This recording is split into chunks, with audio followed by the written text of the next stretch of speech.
Today we're going to be learning how to use a ruler. So first thing I want you to think about is what can you use a ruler for? What kind of measurement units are on a ruler? Take a second to think about it. So a ruler actually can be used to measure in two different ways. One side has inches and the other side has centimeters. Today we're going to be focusing on the inches side. So the big numbers on a ruler tell you what inch you have measured to. So we've got 0 all the way up to 12. And if you have a whole ruler, 12 inches, that is a foot. Now, do you notice how this 0 is not actually at the very beginning of the ruler? There's this little bitty part where there's a space.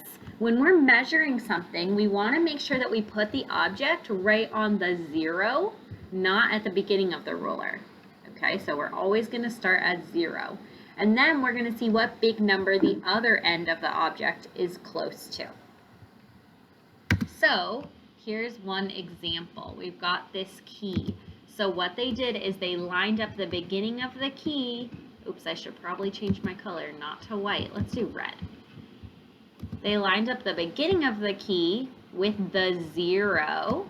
And then they said, where's the end of the key?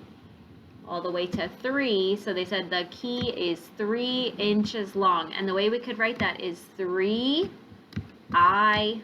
IN is an abbreviation for inches. Okay, let's look at the donut. Again, they lined it up with the 0. This is the most important step. They didn't line it up with the end of the ruler. They lined it up with the 0. And then they saw where it went to, and it goes to 4. So we would say this key is 4 inches, IN. All right, it is your turn. So now I want you to take a look at the caret. If you need to pause the video to think about how long it is, go ahead. How many inches long is the caret? All right, so looking at the end of the caret, we would say it goes to 6. So we would say it's 6 inches. Okay, now how about the fish? Take a minute to think about the fish. This fish is 4 inches. Great job. Let's keep going. Now, there are also numbers in between the whole inches, and these are called half inches. Remember when we learned about fractions?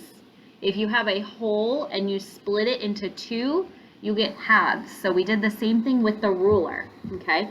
Here is 3 holes, and here is 4 holes, and in the middle would be 3 and a half.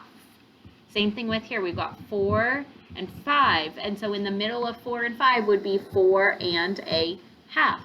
So if an object goes all the way to in between 2 inches, we're actually going to say that it goes to the half inch. And this is how we would write it down here. If it was in between 5 and 6, we would write 5 and a half, just like a mixed number.